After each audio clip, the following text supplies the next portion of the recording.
An alarming number of Japanese citizens have taken a dark pilgrimage to the Aokigahara forest, more commonly known as Japan's suicide forest, to end their lives, most commonly by hanging themselves. An untold number have wandered in and have never wandered out. Beginning in the 1960s, between approximately 10 and 30 people each year spent their last living moments in this forest at the base of Mount Fuji. And the number of annual suicides has greatly increased recently. In 2003, 105 bodies were discovered. Comprehensive data on lives lost in the forest doesn't seem to have been released since 2003, which is not a good sign. Why here? Why is a small patch of serene forest the second most popular suicide destination in the world, thought to trail only the Golden Gate Bridge in San Francisco? More than 1,500 people have jumped off that bridge and died since construction was completed in 1937. So many that the U.S. government has decided to build the world's most expensive safety net. A stainless steel net located about 20 feet below the bridge's sidewalk will span 1.7 miles of roadway on each side of the bridge and extend 20 feet out over the water. It's going to take 4 years to construct and will cost just over $200 million. Should be finished by 2021. And while that net will certainly make it a hell of a lot harder for people to throw themselves off of that bridge, how do you stop people from taking their lives in a 30 square kilometer patch of forest? You can't put a net under every tree. We're going to break down Japan's suicide dilemma, both with the suicide forest within it and without it. It has one of the highest suicide rates of any country in the world. We're going to look at all sorts of explanations, including some terrifying Japanese paranormal legends, today on Timesuck. You're listening to Timesuck.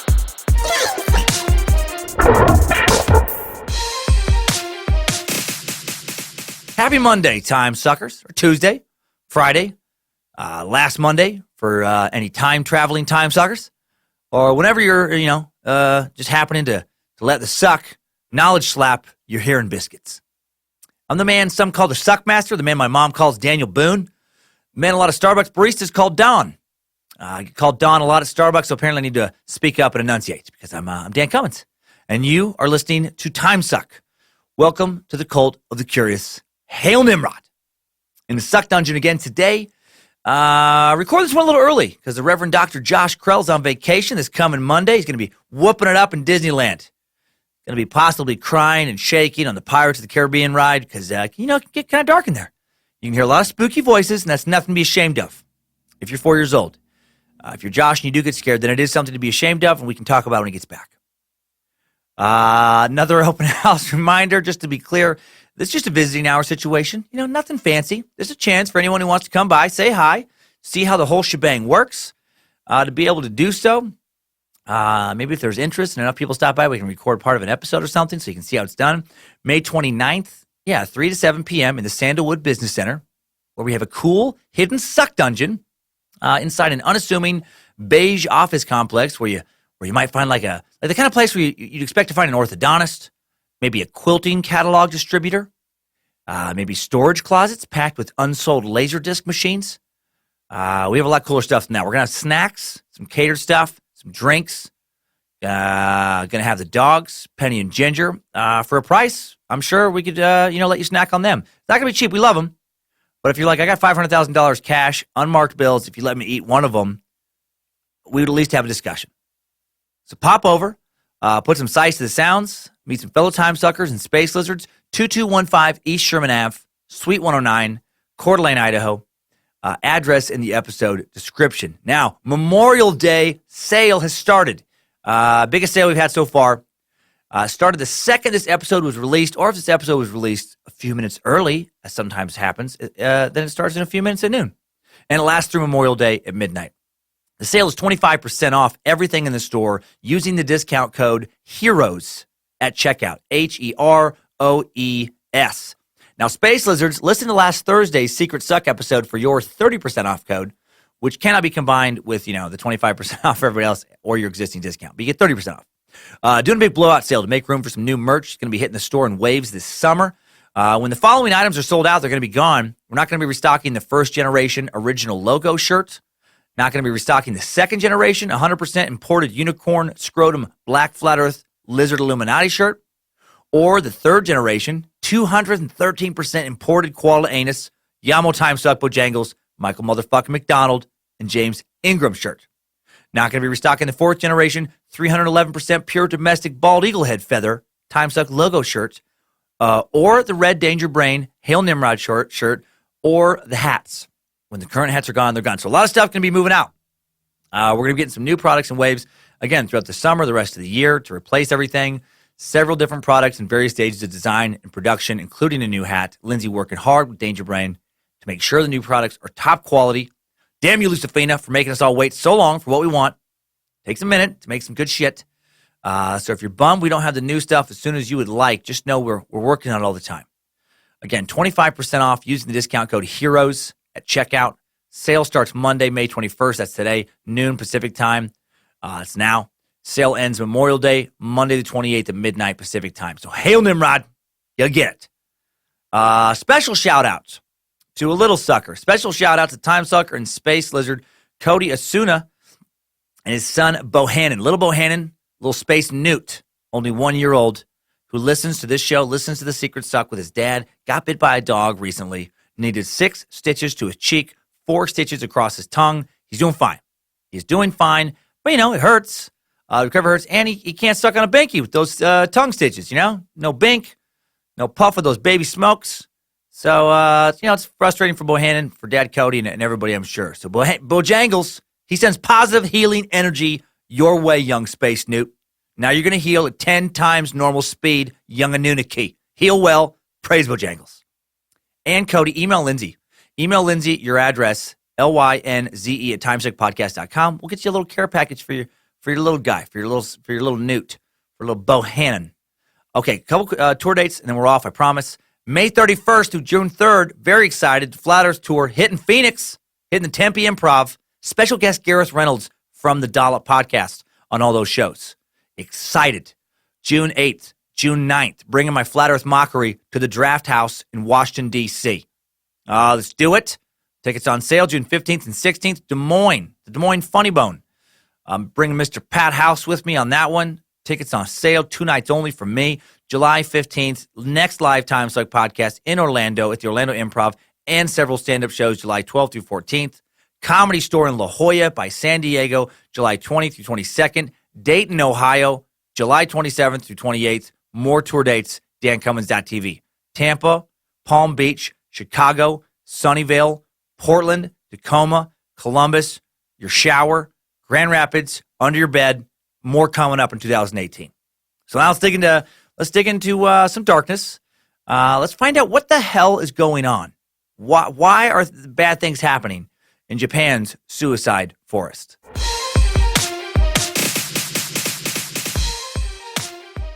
Quick note about today's episode. I'll be making jokes during an episode on suicide. I will not be making fun of suicide. Suicide, not a fucking joke. Anyone listening to this thinking of self-harm, please reconsider. Do not stay quiet if you're having thoughts darker than anything Lucifina could put in your head. Reach out to someone, genuinely seek help. Think about those you'd be leaving behind. Hit pause. Reevaluate the potential of your life, how you could change it. Think you fucked up too bad? Made too many mistakes? Well, volunteer at youth or homeless shelters. Teach others not to make the mistakes you've made. There's still so much good you can do. Talk to someone who can provide a different point of view. Just hold on a little longer. Reach out. Call the suicide, hotline at suicide prevention helpline at suicide prevention. God dang it, suicidepreventionhotline.org. There we go. 3 words, not 2. Suicidepreventionhotline.org. 1-800-273-8255. This is not a sponsor. Just don't want to lose a listener. Don't want to lose a listener to Nimrod's butthole. You remember that's where you end up, right? That's Timesuck mythology. No ball sack for you. Nope, you're not getting in Nimrod's heavenly scrot. If you end it all, you go straight to his butthole. But for real, if you know someone listening who is struggling with suicidal thoughts, who has attempted suicide, if you're someone who knows somebody has died from self-harm and you need to talk to somebody else about it, lots of reasons to call that number. Lots of reasons to hit those digits. They're going to be in the episode description. Save yourself, save a friend, make yourself feel better. Unless you know for sure that your friend is definitely a serial killer. Like if your friend has showed you, several bodies in his freezer, for sure, not CGI, not some kind of prop, then That's one of the few times you don't maybe try and talk them off the ledge. Overall, good of humanity. Better to let them, fade out than kill more people. Right? Yeah, you got to be honest here on Timesuck. Some people might even think like, dude, come on, you can't even say that. Yeah, you can. Yeah, you can. If someone's a fucking serial killer, then you do let that person kill themselves. Outside of that, and very few other exceptions, get help. Okay, so we know that a lot of people have taken their lives in the suicide forest, but what about Japan in general? You gotta give the forest some cultural context in this land of the rising sun. As recently as 2017, Japan's suicide rate was the sixth highest in the world, second worst among the 8 major industrialized nations. The number of suicides in Japan was 21,897 in 2016, which was actually the lowest total it had been in 22 years. But suicide's still the leading cause of death among people in the 15 to 39 age group. Japan's suicide rate, the number of suicides per 100,000 people, stood at 19.5 as of 2014. Russia topped the list of 8 major economies at 21.8. Japan's rate was higher than 15.1 in France, 13.4 in the U.S., 12.6 in Germany, 11.3 in Canada, 7.5 in Britain, and 7.2 in Italy. The year of most, and that's the year of most recent available statistics in each country. The highest rate was observed in Lithuania. This is troubling. 30.8 out of 100,000 people were recorded to have taken their own lives, followed by 28.5 in South Korea, 24.2 in Suriname. The 11.7 suicide rate for Japanese women was the third highest, following South Korea's 17.3 and Suriname's 13.4. Not sure what the hell is going on in Lithuania. That stat sent me headed off into a side suck, trying to figure out why suicide is such an epidemic there. I couldn't find a good answer, other than theories on struggling to form an identity in Lithuania's latest kind of post-communist national incarnation. Split from the Soviet Union in 1990, but so did a lot of other countries in Eastern Europe, and their suicide rate's not nearly as high. I guess that country does have poor national mental health resources, doesn't have a good mental health system, support system, and also did not know this might have something to, has a super high percentage of demons. 2014, there were 3.2 demons per capita. So that's per person, not per 100,000. Per one person, there's 3.2 demons, which is 350 times the worldwide average. It's 400 times what's common in Europe. And there are also at least 10 open portals to hell in Lithuania.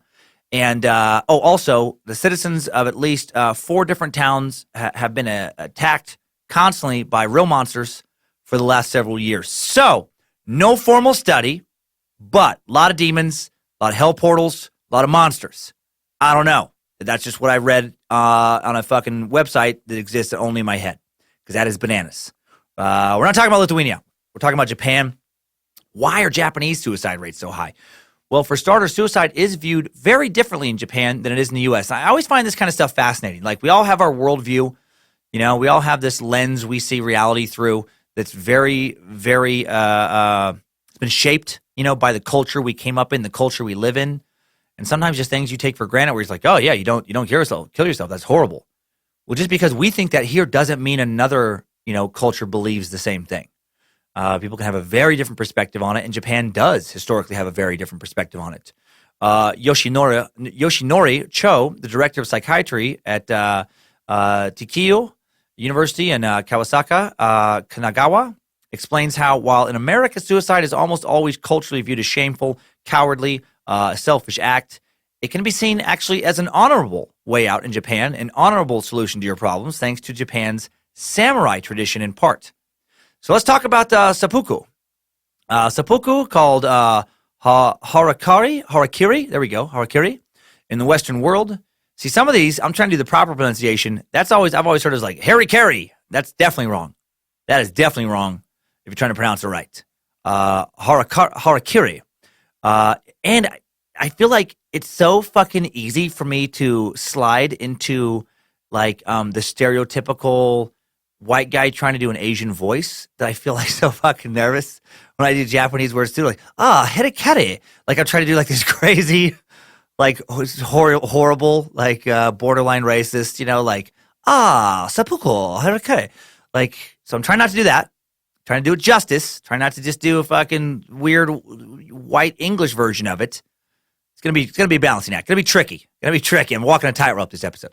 So yeah, this harakiri is the ancient samurai act of ceremonial suicide, and it was first recorded in 1180 CE. And why would samurai kill themselves? To answer that, we need a brief explanation of who the samurai even were. The samurai were a warrior class prominent in feudal Japan between the 12th century all the way until April of last year. And then last April, 2 million samurai handed in their swords to the Japanese government in exchange for new PlayStation 5s, which you're like, what's a PlayStation 5? Well, they have shit over there we don't even fucking know about. They're several years ahead of us. No, but it did last until pretty recent. It lasted until the 19th century. And the samurai valued honor above everything else. They lived by a very strict code that was based on that old hardcore phrase, death before dishonor.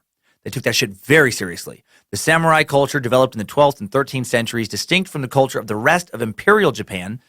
They became kind of like these warrior monks, and they lived by the tenets of what became known as the Bushido, the warrior code, which sounds like an awesome way to live until you realize that it includes some rules like killing yourself if your feudal lord happens to get killed, which seems a little hardcore for my taste. And the Bushido code stressed unquestioning loyalty and obedience, and again, valued honor above even life. And I'm sure now we're going to do a samurai suck at some point. That would be super cool. It has really piqued my interest in this suck. Japan had a military government from 1192 to 1867 CE called a shogunate. Now, it was led by a shogun, and the title applied originally to the chief military commander, and then it became a hereditary position. So kind of like a second emperor. Technically, legally, the shogunate was under the control of the emperor, and the shogun's authority was, in theory, limited to the control of the military forces of the country, and then, kind of like second in command to the emperor. But really, the position of emperor became just kind of a puppet position, symbolic, and the shogun actually ran the show. The feudal character of Japanese society created a situation in which control of the military became tantamount to control of the country. The emperor remained in his palace in Kyoto, chiefly as a symbol of sovereignty behind the shogun. And the samurai were loyal to the daimyas, who were feudal lords. And the daimya were loyal to the shogun. Being a samurai was to be the Confucian perfect gentleman. Samurai were taught that their essential function was to exemplify virtue to the lower classes. So they carry themselves as role models. They're supposed to show what class and honor and dignity looks like to the rest of society. Obedience to authority is stressed, but duty comes first, even if it means breaking the law. The extent to which duty superseded all else is perhaps best exemplified by the story of the 47 Ronin from the early 18th century. Ronin being samurai who are no longer serving a feudal lord. Their lord has died. The samurai had become masterless after their lord had been treacherously murdered, and then they avenged their lord's death, and afterward, all were ordered to commit seppuku. Now, the precise content of the Bushido code varied historically as the samurai class came under the influence of Zen, Buddhist, and Confucian thought, but its one unchanging ideal was martial spirit, including athletic and military skills, as well as fearlessness towards the enemy in battle. Frugal living, kindness, honesty, personal honor, also highly regarded, as was piety. That fucking, these words, you know what sucks about pronunciation when your brain doesn't comprehend just basic, like you've spoken, I guess, your own variation unto yourself of English your whole life, is I can write all of the pronunciation guides I fucking want to, but memorizing exactly what all of them mean just is a whole other ballgame. So piety, what a fucking whatever. As was, being humble. There we go. Fuck that word. However, the supreme obligation of the samurai was to his lord, even if this might cause suffering to his parents. And the samurai were bound by the code of Bushido to kill themselves rather than bring dishonor to themselves or their daimya or the shogun, their families, community, etc. If capture by the enemy was imminent, they would commit seppuku rather than be taken. If their daimya was killed, they would commit seppuku. If they had brought dishonor on themselves in a number of ways, done something unforgivable by their code, they would commit seppuku. In 1945, after their defeat in World War II, many Japanese military officials and civilians committed voluntary seppuku out of a resolute sense of pride and honor that refused to bend to the enemy. I mean, that's pretty recent. They're still doing that. And here's how that ritual would go down in the ancient way of the samurai if time allowed and your enemy wasn't kicking in your door trying to capture you. Prior to the event, so for whatever reason, their master essentially has died. They have no one to serve anymore. They've lost in battle. They did something that broke their code. It could have been simple as like, cheating on who they're supposed to be with, or having, or having sex with some married. I mean, who knows? There's probably all these little ways you can dishonor yourself. And if they feel like the best way to, cleanse their palate, I guess I don't fully understand it. It'd take a whole another suck to understand exactly what their code entails. You probably, honestly, completely honest, have to be raised in that culture to really fully understand it. But whatever. They've done something that they felt was dishonorable, and the way to make it right is to commit seppuku and kill themselves. And also you could do it to bring honor to your family. So it could even be something like you didn't even do it, but your family, somebody else in your family did something very dishonorable, and I guess you can restore their honor by taking your own life in that situation too. Don't fully understand all the little rules, but here's what they would do to commit it. They would drink some sake to get ready for what they were about to do. You'd think they'd be able to drink a lot of sake, but no. We'll find out exactly how much they were able to drink here in a second. A large white cushion would be placed, and witnesses would arrange themselves discreetly to one side. Oh, and I'm going to correct myself already. I'm going to update myself. I thought you got to drink the sake. I left that note in there, and that's, I think, an incorrect note. You don't drink the sake first. It's all very sequential. It took a second to get my head around this. You get a large white cushion that's placed, that you get to kind of kneel on. There's witnesses. They arrange themselves kind of behind you in a little line. You wear a white kimono. You kneel on the pillow. Very formal style. Posture is important. I mean, everything is every little detail is accounted for. Behind and to the left of the samurai knelt their assistant. A servant would place a wooden table before the samurai, which would contain a sake cup, a sheaf of washi, paper handmade from mulberry bark, writing utensils, as well as the kozuka, a disemboweling blade.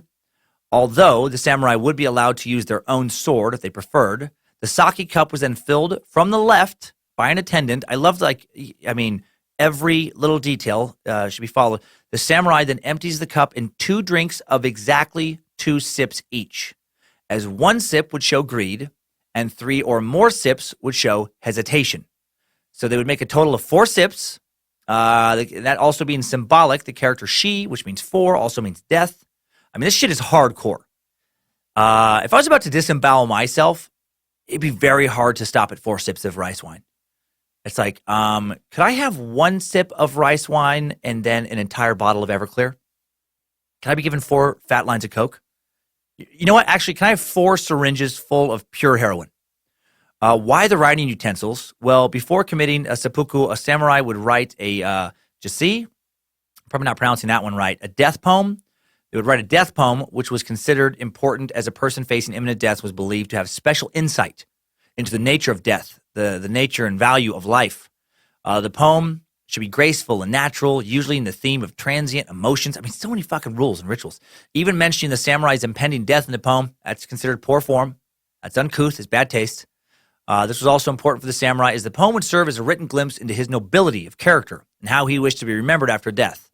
So, the way he'd be revered afterwards, the way his family would be honored in his honor, could be affected by this poem.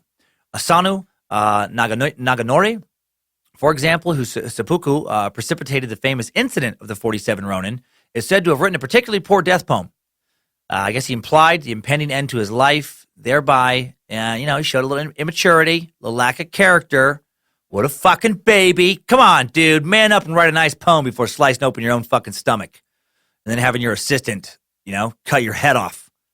I hope that if I were writing a death poem, that the Reverend Dr. Josh Krell would remind me to write it in the correct, respectful way before quickly cutting off my head.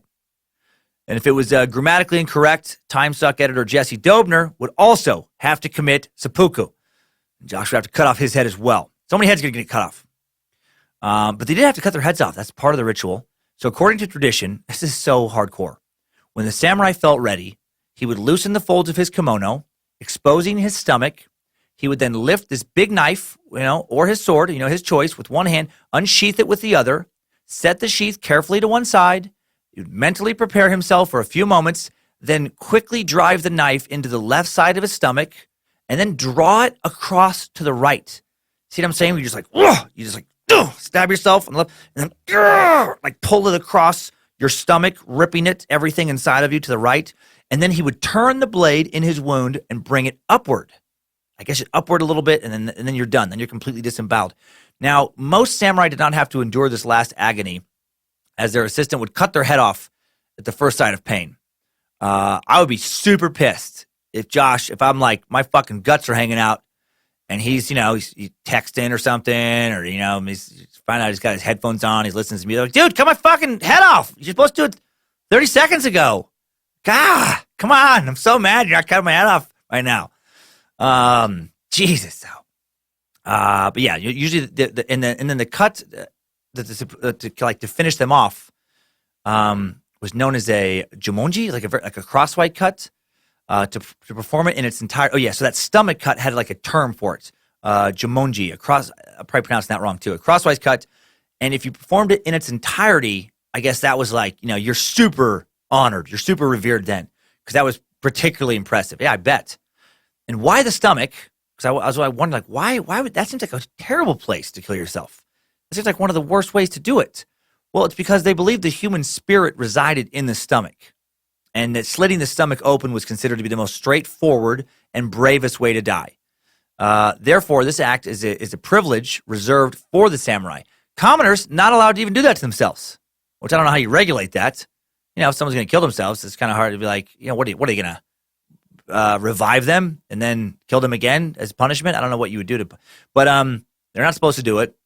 Commoners were supposed to, if they wanted to kill themselves, supposed to hang themselves or drown themselves.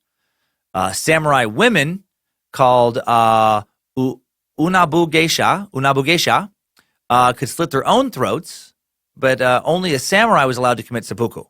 And yes, there were those samurai women, badass warriors who fought alongside the men. Definitely doing samurai suck at some point, talk about all of it. Think about the phrasing, though, of only the samurai were culturally allowed to kill themselves in this way, but commoners could hang or drown themselves. That says so much about Japanese culture. So rigid in so many ways. And, so focused on honor and class distinction and all that. It's crazy. Like, suicide's okay. You can kill yourself, but do not cut your stomach open, or your family will suffer dishonor. And bonus points for cutting open your whole stomach without showing pain. Fuck that. No way I would be that samurai. No. I feel like if I was the one who's supposed to commit seppuku, the other samurai in the little line behind me to witness it, they'd be waiting a long time. There'd be a lot of them saying stuff like, come on, aren't you ready yet? I gotta go to the bathroom. Or, like, come on, dude, my legs are asleep. Enough already. Come on, man, you're supposed to write a quick poem, not a book. What, you got 250 pages there? For fuck's sake, push the sword in already.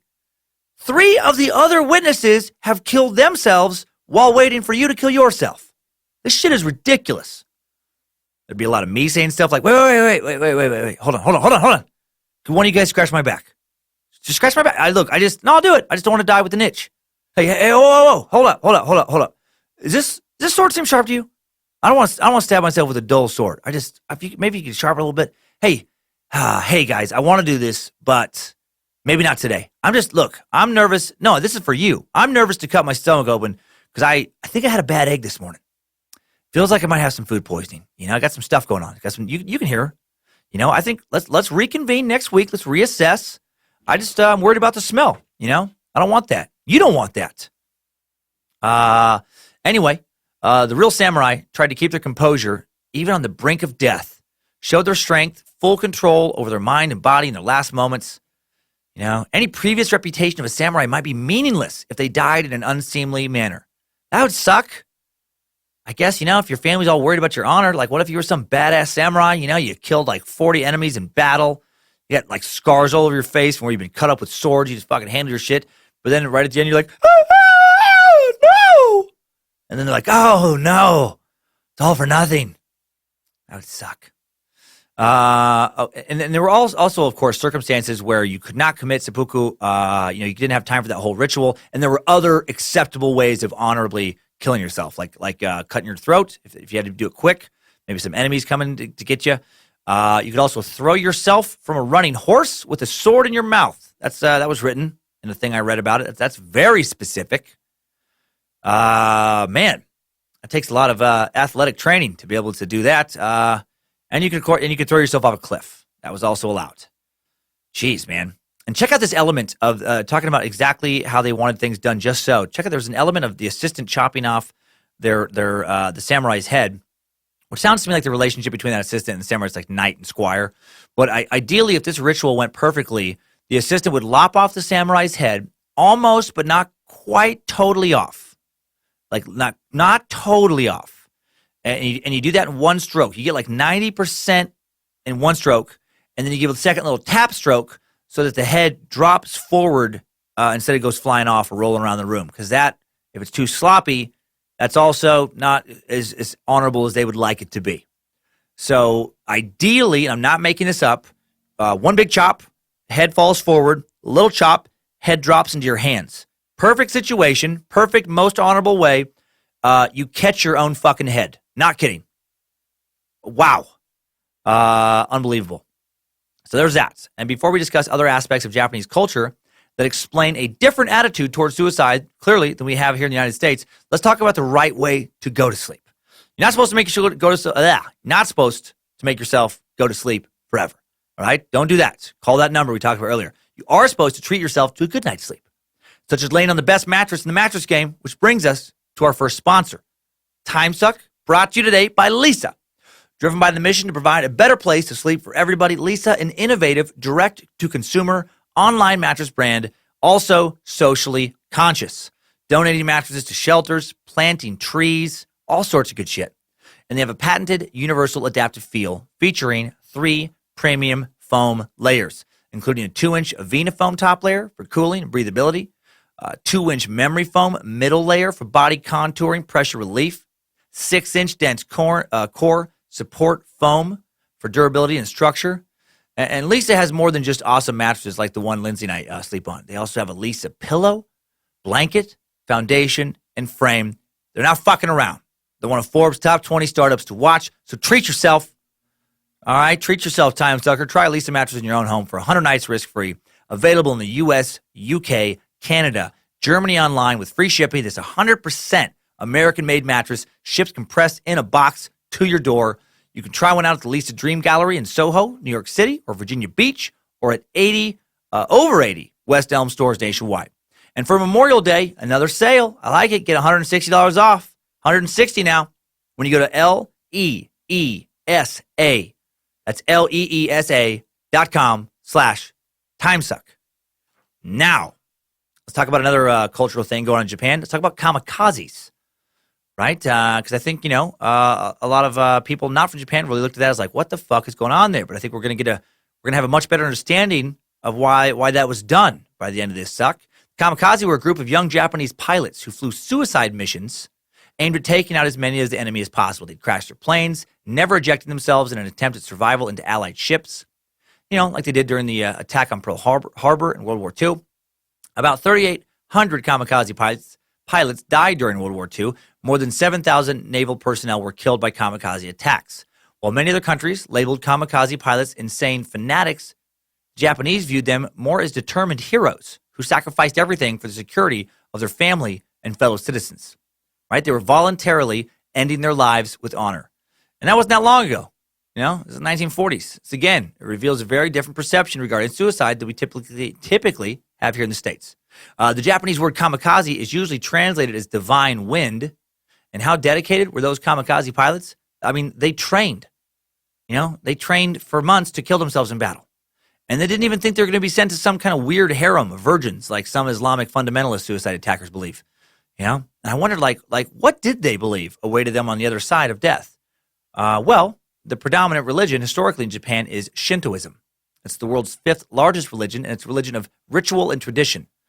Man, a lot of rituals, man. A lot of stuff in Japanese culture. One of the core beliefs of the Shinto religion is the idea that everything possesses a spiritual essence or energy called kami. Mountains, rivers, places, animals, and people are said to have kami inside. Hopefully I'm pronouncing that word right. Shinto beliefs about death and the afterlife are considered dark and negative, I guess. The old traditions describe death as a dark underground realm with the river separating the living from the dead. The images can be very similar to Greek mythology. The concept of Hades can be similar to Norse mythology and the concept of hell. Can't leave out the Norse. Can't forget about the Norse gods and Odin's spider horse. Shinto traditions lean heavily on the concepts of the presence of kami and not reincarnation. The spiritual energy in everyone is released and recycled at the time of death. The spirits live in another world, the most sacred of which is called the other world of heaven. So that place doesn't sound bad.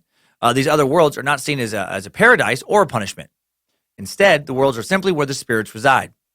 They can connect and visit our world when people correctly perform rituals and festivals. Shintoists believe that ancestral spirits can protect their descendants.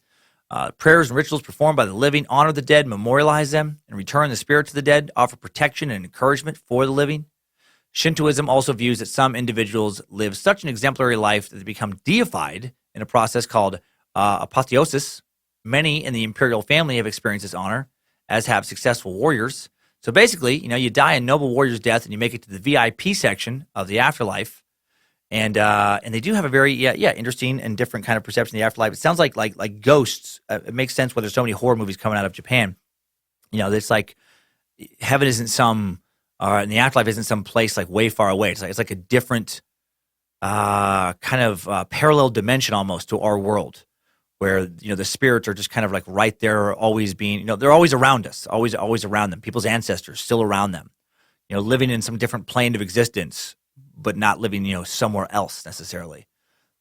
Shintoism being Japan's major religion, it does really play into cultural attitudes towards suicide, because in Shintoism, suicide just not taboo like it is, in Christianity. In an article in Psychology Today titled "Asian Honor and Suicide: The Difference Between East and West" from 2014, they talk about in the West, given Christianity's view, how suicide has become, long been shrouded in shame, and actually viewed as one of the most grievances you can commit, because you can't ask for forgiveness after you've committed suicide, you can't call out that kind of final Hail Mary, and so your soul ends up being condemned to hell, which makes it kind of like a super, super taboo sin. But in Eastern cultures, it has been seen as a way of atonement, restoring honor, like with the samurai, a way of protecting a family's legacy from being tarnished. Even as recently as 2007, after a high-profile cabinet minister in Japan killed themselves while under investigation for financial impropriety, the governor of Tokyo called him a true samurai for preserving his honor. That's 2007. Just not looked at in the same way at all. One of the ultimate sins and shameful deeds in the U.S., in traditional Japanese faith, it erases the misdeeds and wrongs of life, leads to an enlightened soul.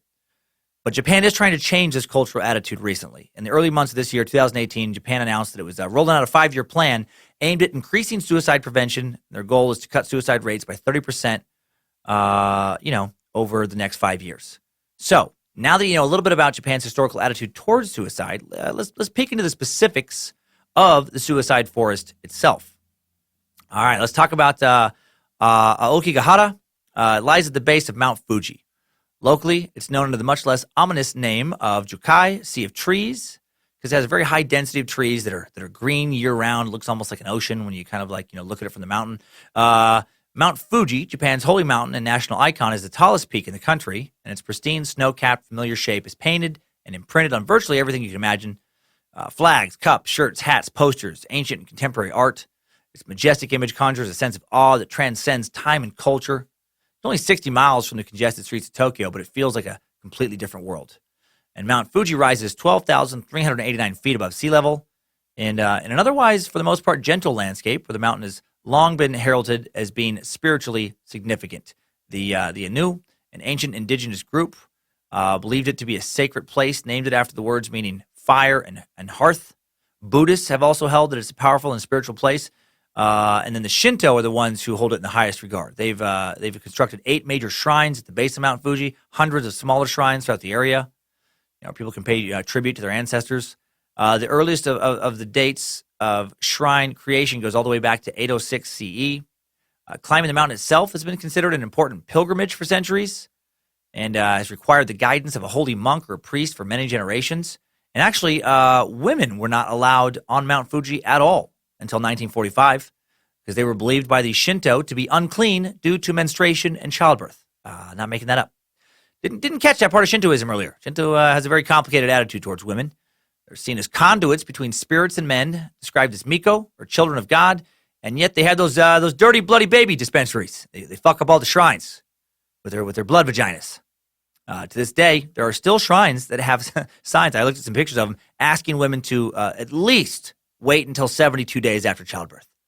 If you're going to bring your naughty filth hole around our clean shrine, well, at least fucking wait a couple months. You better be careful. Lucifina might just wreak havoc on those shrines. She might make Mount Fuji erupt in anger if they don't tone down their misogyny. They want to piss off Lucifina. Hail Lucifina.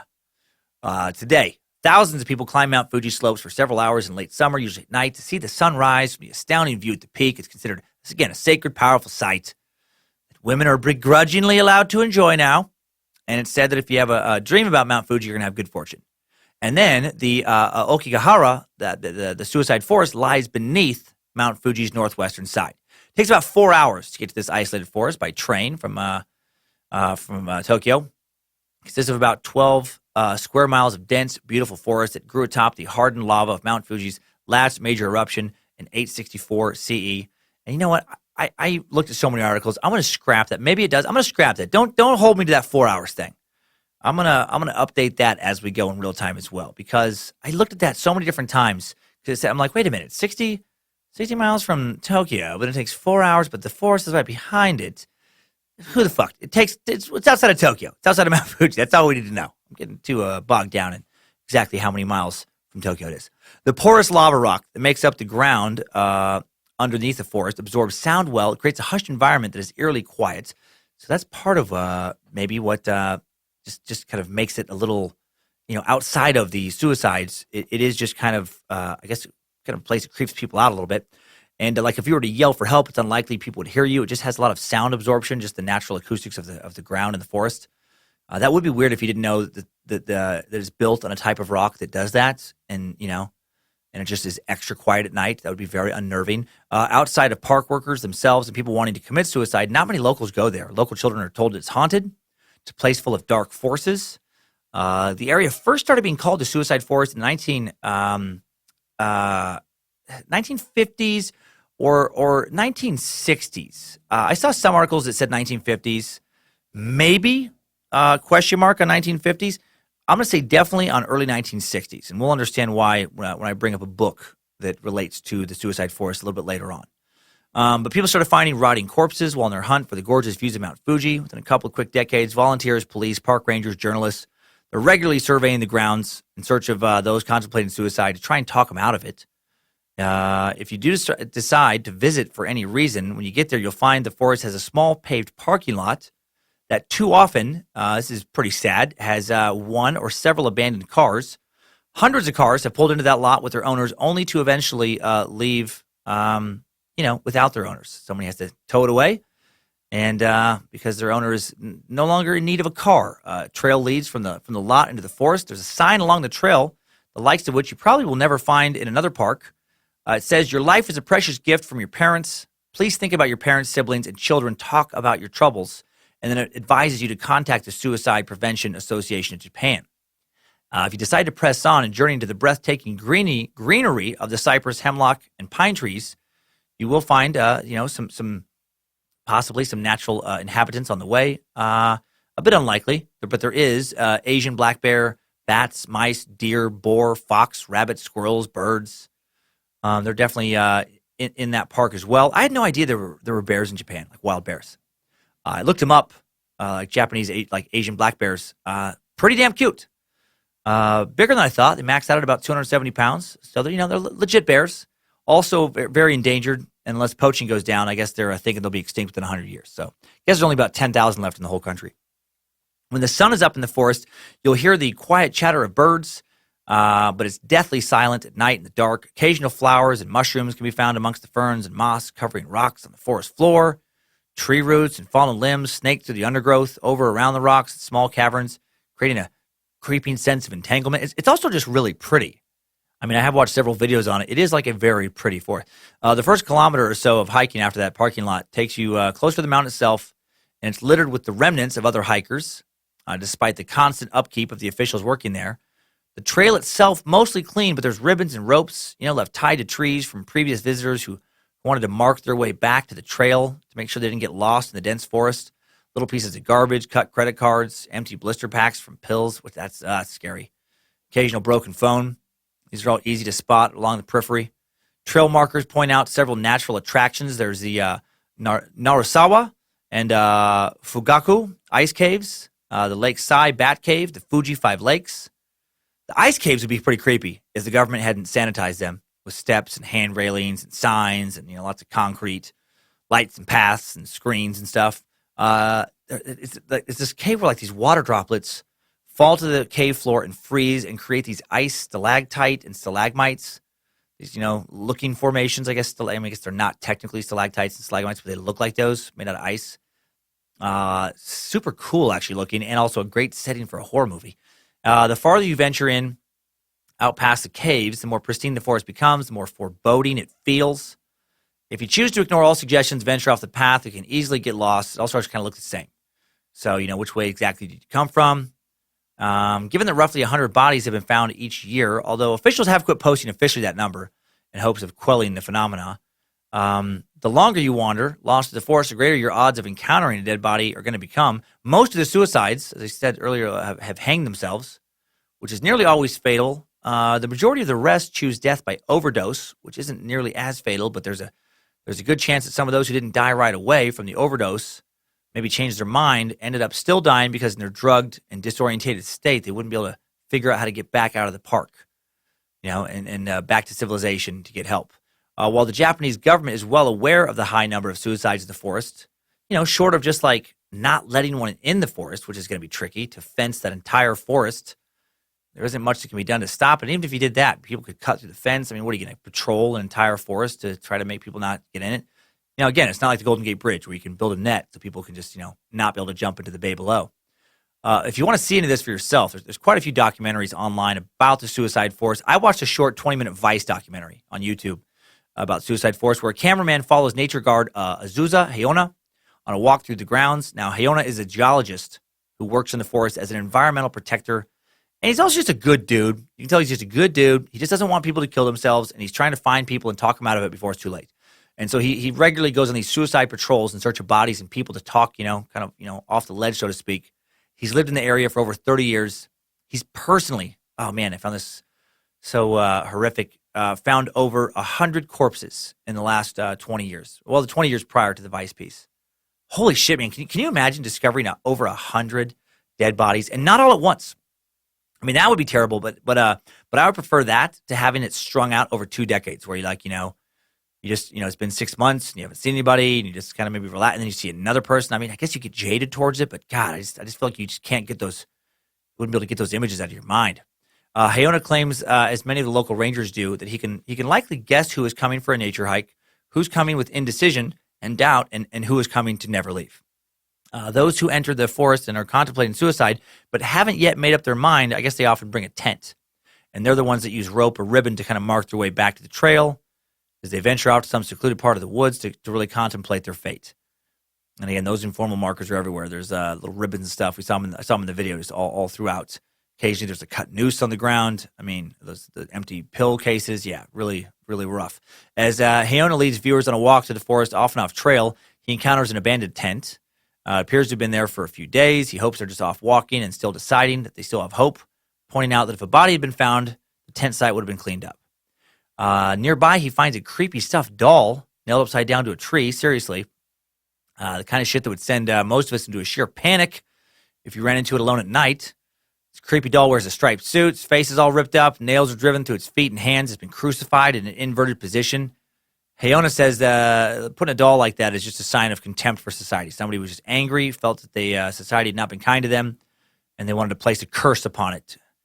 And they put that little doll up like that. Short walk from the doll leads him to a wooden sign nailed to another tree, presumably by the same person that reads suicide notes. I came here because nothing good ever happened in my life. Don't look for me. Their name is also listed. Then he came across a second note that speaks to the volume of tragedy that occurred in the forest. It says, need help writing your suicide note? Call +44 445 887 9909. Affordable rates. We're not trying to take your last dollar. Call now, and we will give you a free doll crucifixion kit. And then there's like a little asterisk, and it says we actually are trying to take your last dollar. That's fucked up. And that's not true. The first note is true. So is the doll. I just needed to say something that had some kind of levity because this shit is depressing. Can you imagine if there was a suicide note business? Just like how just pure dark that would be. Like what a soulless fuck of a human being you'd have to be to create that business where the only way you make money is if more of your clients kill themselves. Almost zero repeat business, you know? Yeah, the only repeat business you get are people who try to kill themselves, failed, and are trying again. I guess your ideal customer would be somebody who's extremely suicidal, but really bad at killing themselves. What a sad person that would be. Self-esteem is already terrible, you know, possibly because they don't believe they're good at anything, and then they feel worse about themselves because they're not good at suicide. Okay, pretty dark. Yeah, so this guy, he keeps going through the woods. Further on his patrol, oh man, he finds another tent in the middle of the trail, and this one has somebody inside it. He peeks in, and I couldn't believe it. It was Chikatilo. He's in the tent. He's in the suicide forest. What is the big deal? I bother no one. I stalk South Shamcock and Woods. It make people laugh, if anything. No one watch but the nosy park ranger. Maybe I'll wrestle some people, but only people wanting to be wrestled. It's mercy. Chikatilo helping. I kind of good guy in this episode. No, of course, Ukrainian serial killer. Andre Chikatilo not in the tent again. This is just it's just such a fucking sad narrative here. Park geologist Hayona asks the man inside if everything is okay. And you can watch, and again, this is all from the video, the documentary. He lets the guy know that he is not allowed to camp there, you know, and he's a nature guard. He's on suicide patrol. The man apologized, never leaves his tent, though. Hayona asks him to take time to think, be positive, tells the stranger that it was nice to meet him, shows him how to leave the park, and then he's worried because the guy doesn't look like a hiker, and he's not dressed the part, and the guy doesn't leave. The guy doesn't leave the tent. Then shortly after this, he finds a perfectly intact skeleton on the ground and, clearly bummed out. The bones are resting inside the clothes last worn by the person who ended their life, their feet still neatly tucked into their lace boots. Pretty eerie looking at it because the shoes look new. They're clean burgundy and black rubber-soled hiking boots. Some guy's leg bones run right into him, popping out of his faded dark blue pants. There's an empty water bottle near the guy's left hand. I mean, it just looked like some guy laid on his back, took some sleeping pills, drank them down with a bottled water, fell asleep, and then just never woke up. And then his body wasn't found until 2 years later. Nothing but a skeleton and some clothes. It's just so strange. No flesh at all, just bones, clean-looking, new-looking shoes. Body's completely rotted. You know, it's been eaten by scavengers and bacteria down to the skeleton, but the shoes are fine. And I don't know, just unnerving for me to look at that image because maybe just like a blatant reminder of how fragile we are, how temporary we all are, where the shoes are, you know, the rubber soles, they don't even look damaged in the slightest, but the person is just all gone. The whiteness and near cleanliness of the bones also kind of make it look fake, like a Halloween shop display, but it's real, man, it's real. Hayona lets the cameraman know that someone will be notified and that they will properly take care of the body. And then near the end of the film, this little documentary, he comments that, you know, you think you die alone, but that's not true. And he shows the viewers bouquets of flowers, boxes of chocolates left in remembrance of other victims of suicide. You know, it's a short film, but big impact. You know, the fact there are so many people ending their lives in the forest, that it's like a virtual guarantee that you'll encounter something like this by merely venturing off the trail is, you know, it's a travesty. How did this forest become such a magnet for death and despair? We're going to look into those reasons soon, but before we talk some more about death, let's definitely lighten it up. Let's talk about some life. Let's have a little life breather and talk about our next sponsor. Timesuck is brought to you today by Hims. ForHims.com. That's the one-stop shop for hair loss, skincare, sexual, and just general wellness for men. One website where you can shop for both your heads and all the skin in between them. Lotion, check. Hair loss, preventative medicine, check. Diamond cutter, hard dick, the one Chikatilo always wanted but never got, check.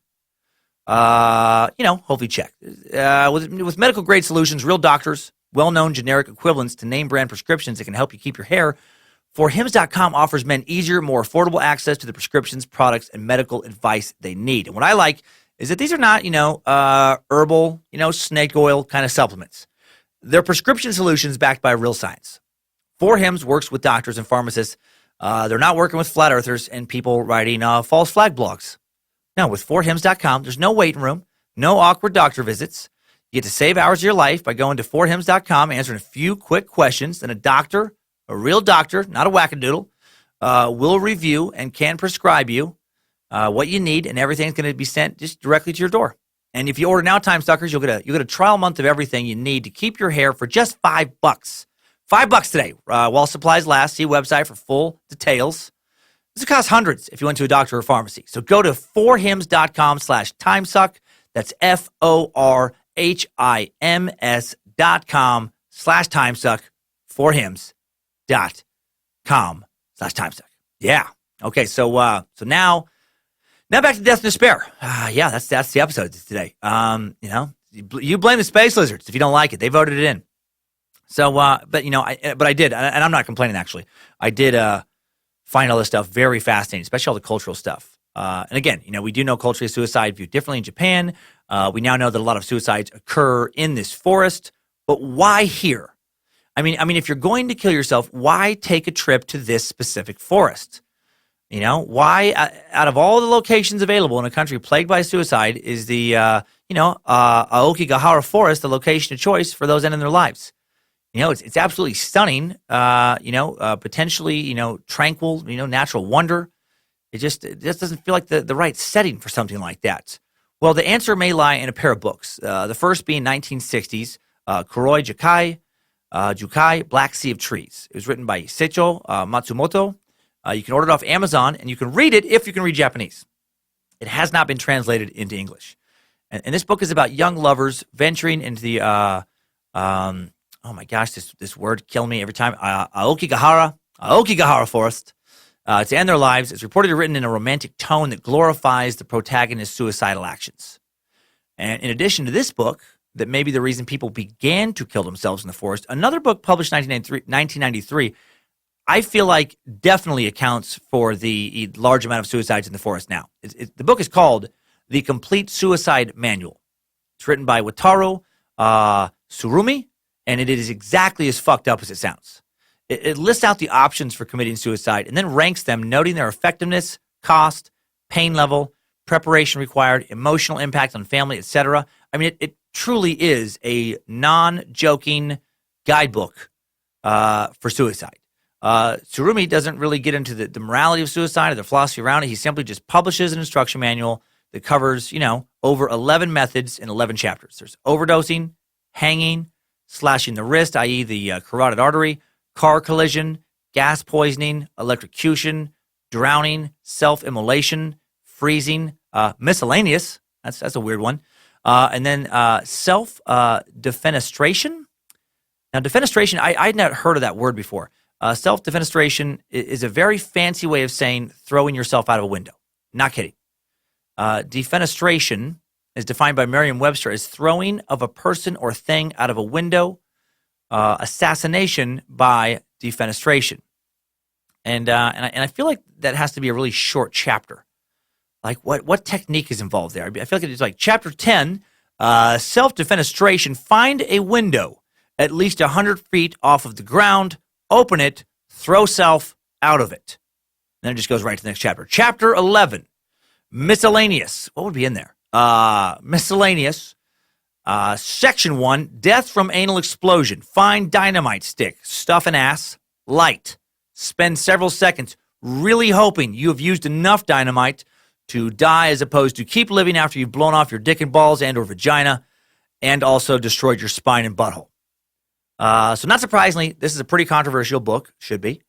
Sadly, there have been many copies of this book found along with the bodies at the scene of, suicides in the forest, including several cases of suicides of junior high school students, which is terrible. And the author of this book claims that he opposes the societal pressure to persevere and live strong, and which is, it's just a weird viewpoint.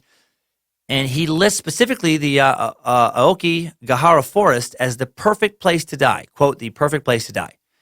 Yeah, and way too many copies of this book been found in that forest. The book sold 1 million copies as of 2006. You can't find much press about it, at least on English websites. The year that year, there was an article where the author was interviewed, and he's asked if he had any regrets, and he said he did not. He said, "Killing oneself is not a crime. It's not right to criticize those who killed themselves because we all have that freedom. When the authorities are tightening the control and surveillance of individuals, I have to speak out even more loudly that we can choose whatever way we want to live our lives." It's an interesting defense of suicide promotion, that I'm sick of the government telling me what to do. If I want to fucking kill myself, I should be able to. Yeah, you can. I don't know that you should. You should, and you definitely shouldn't encourage others. That's a very weird way to make that argument. So is that book to blame? Can literature really have such a dramatic impact, on suicide? The rate of suicide within the forest did increase significantly after the publication of each of those books. But, correlation and causation can't be, can be confused. And another point is that suicides may have been committed regardless. Those books might have just changed the location or the method. There's other people who think that the books may have just added to an already terrifying existing supernatural paranormal explanation as to why so many die at their own hands in that forest. And we're going to look at that in a second. It's going to get a little scary, a little creepy. But before digging into some more horror, I need some comedy. I need some comedy.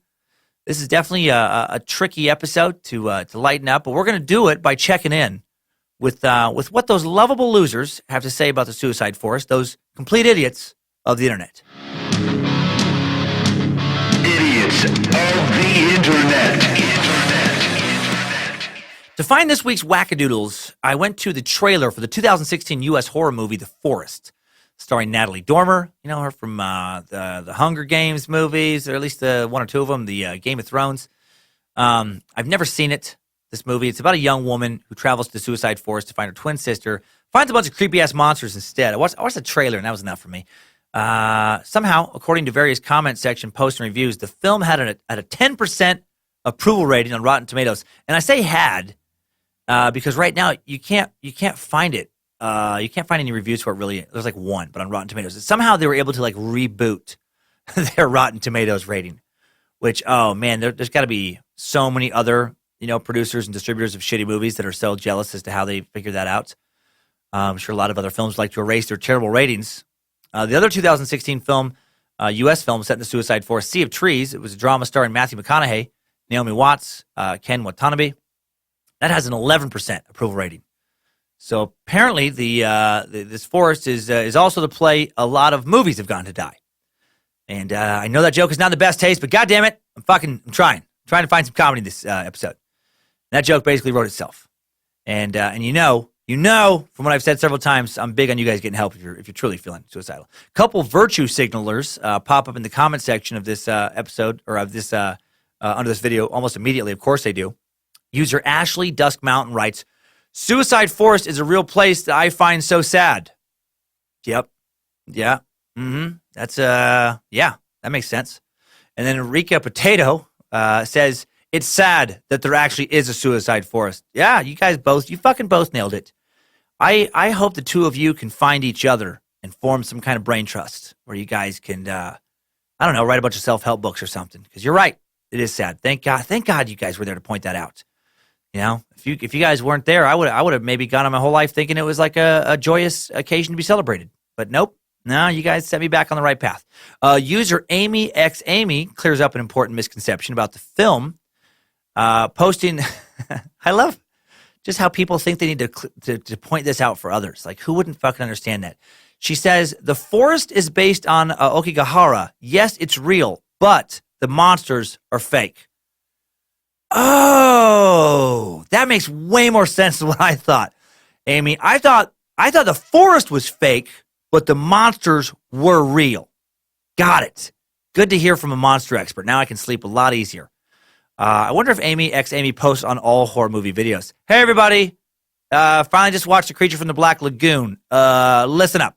Apparently, lagoons are real. That's a real thing. That part of the movie holds up. However, as of this message, no humanoid, amphibious, salamander-ish creatures have been found, especially ones trying to terrorize human. That appears to be fake. So those are not real. So don't be afraid to swim in lagoons this summer.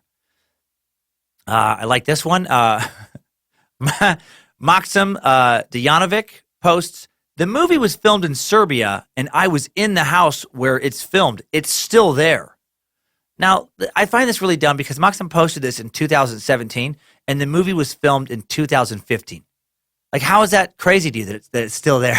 Just the use of the word "still," like it's still there. Man, that's so crazy that a house would be there 2 years after filming. Incredible. I'm shocked they even let you into that historically significant building. I can't believe it hasn't rotted away. That's unreal how some things just are able to last like they do, right? You know, the ancient pyramids of Egypt, Stonehenge, 35,000-year-old cave paintings in Indonesia, and a Serbian house from 2015. User Caitlin Bodiford posts, what's so funny is that the twin sisters are played by the same actress. Is this the first movie you've ever seen, Caitlin? That's less funny, and that's more exactly how movies almost always cast twins. That's usually how they do it. Nicolas Cage played twin writers Charlie and Donald Kaufman in the 2002 film adaptation. Lindsay Lohan's done it twice. She played identical twins Hallie Parker and Annie James, separated at birth in the 1998 film Parent Trap, or The Parent Trap. 2007, she played twins again, this time appearing as Aubrey Fleming and Dakota Moss in I Know Who Killed Me. Christian Bale played twin magicians Alfred Borden, Bernard Fallon in the 2006 film The Prestige. James Franco, he fucking killed it, in my opinion, playing identical twins Vincent and Frankie Martino in the first season of HBO's The Deuce last year. I mean, I thought that was a really good show. Tom Hardy in Legend. Arnold Schwarzenegger played both himself. Arnold Schwarzenegger is such a good actor. He played both himself playing a twin, and he played Danny DeVito playing another twin in the 1988 documentary Twins. And that's why he won 4 Oscars for that film. Everyone knows that last piece was nonsense, right? I hope so. If YouTube user Eamon Ali is listening to this podcast, I'm guessing he just fell for that and was outraged. He seems very out of touch with reality and very unstable. This is one of my favorite idiots of the internet posts we've done so far on the life of the show. This is just so bonkers. Eamon Ali posts insanity, ironically about insanity.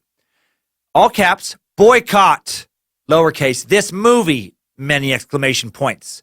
They are turning actual mentally ill people who committed suicide with grieving family members into evil spirits and scary ghosts. This is so offensive. Please don't watch this. Mental illness is a huge issue in Japan. Stop taking away its importance. What in the fuck are you talking about? Let me get this straight.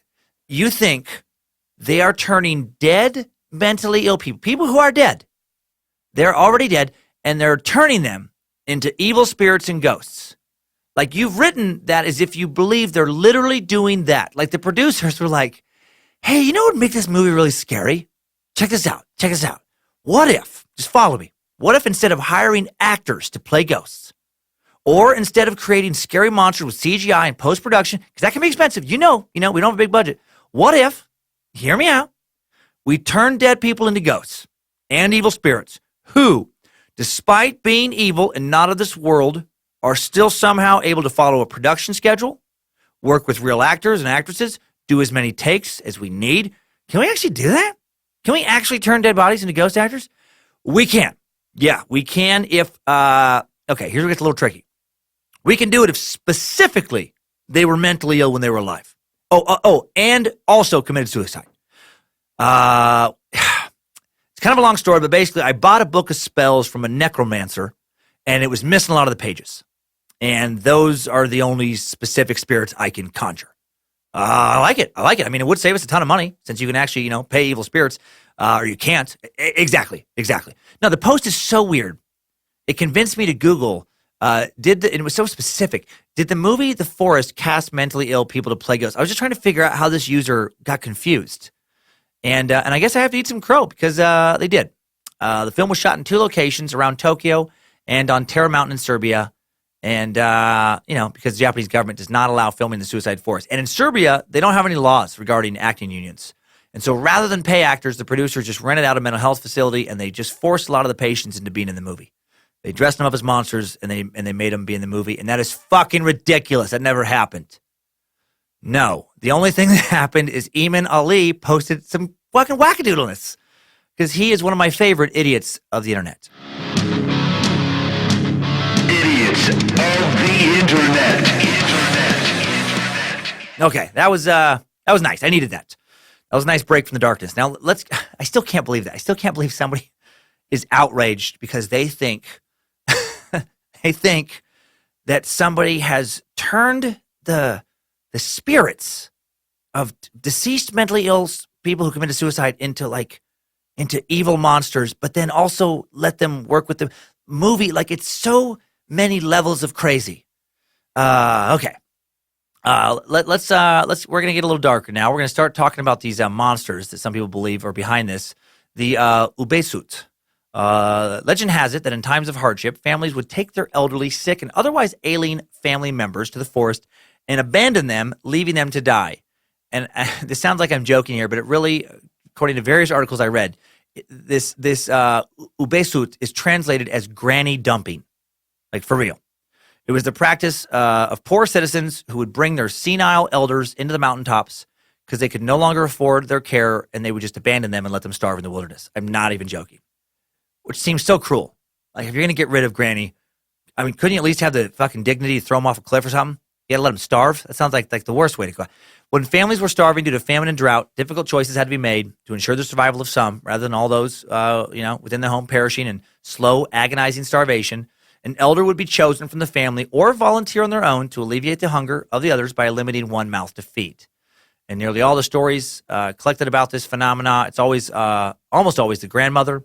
That's why it became known as granny dumping, who either volunteers or is taken out into the woods. In various versions of the tale, the young son carries the elderly woman on his back into the forest. She marks his way home by leaving sticks and twigs on the ground for him to follow back. The son then leaves her in some isolated area on or near the mountain. Then she would wait until her slow and eventual death came at the hands of the elements, which is fucking terrible. And apparently there is like mythology type stories about like traditional stories, but also they truly believe this is the thing that really happened. And I do get it on a pragmatic level. Man, sometimes, people have had to make hard choices to survive throughout history in terrible situations. But that one, man, getting rid of Nana, that would be especially tough, I love you, Grandma Betty. You helped raise me. You're really more of a second mother to me than a grandmother. You spoiled me. You made me feel special. You've always been there for me. It's always been extremely comforting to know that if the whole rest of the world went to shit, I'd still have you to fall back on. And that's what makes this tough. Here's the thing. I have grown accustomed to a certain quality of life. And because of some gambling debts I've accrued, I either have to give up venti soy mochas from Starbucks and the occasional steak dinner, or I leave you in the woods. And I get to keep enjoying that stuff. So I love you. Now put on some fucking comfortable shoes and get to hiking. We got quite a hike in front of us. And I'm guessing families who made that decision were facing a different level of hardship than I just described. I know that. But man, what a tough thing to do. According to a 2017 Business Insider article, not only was this definitely a thing, it's making a comeback. Today, amid Japan's demographic and economic woes, a form of granny dumping is happening all over again. Modern-day granny dumping doesn't involve hauling seniors up the sides of mountains, but apparently now they just drive them up to hospitals or the offices of nearby charities, and then they just leave them. They just take off. Social worker Takanori Fujita told the Times of London, there are a lot of people who have a certain amount of income, but who still live in poverty and struggle terribly with relatives who can't look after themselves. They're reluctant to ask for help because they feel it is shameful. Japan's economy has been shrinking for the better part of the last decade, and senior citizens have continued aging into their 80s, 90s, and 100s, while the younger generations have largely stagnated in having children, so it's created a not good situation. There's fewer people to help take care of the elderly, fewer to pay for Social Security, fewer to keep the workforce full. Not good. And some think an inordinate amount of granny dumping has gone on over the years in the Aokigahara forest, and it's created a bunch of negative spiritual energy. And it's created like a vengeful attraction to those seeking an end to their troubles. It's created basically a bunch of pissed off granny ghosts trying to lure vulnerable peeps out into the woods. And that sounds crazy to me, but not so crazy to a lot of Japanese. Just like the act of suicide looked on differently in Japanese culture than it is in the U.S. and most other Western countries, the concept of ghosts is far more accepted in Japan culturally than it is in the United States. For example, in 2013, and not just ghosts, but like vengeful spirits and stuff too. It's totally like culturally acceptable. And widespread, believed just generally. Like, for example, in 2013, Prime Minister Shinzo Abe displayed and voiced reluctation Hopefully I'm saying his name. It's spelled Abe, but I was just guessing on Abe. But anyway, this prime minister, he displayed voiced reluctance to move into his official residence because he felt a bad presence and he thought it haunted, as had several of his predecessors, and he wasn't mocked by his citizens. No, in fact, people basically thought, well, if it's haunted, then he shouldn't have to live there.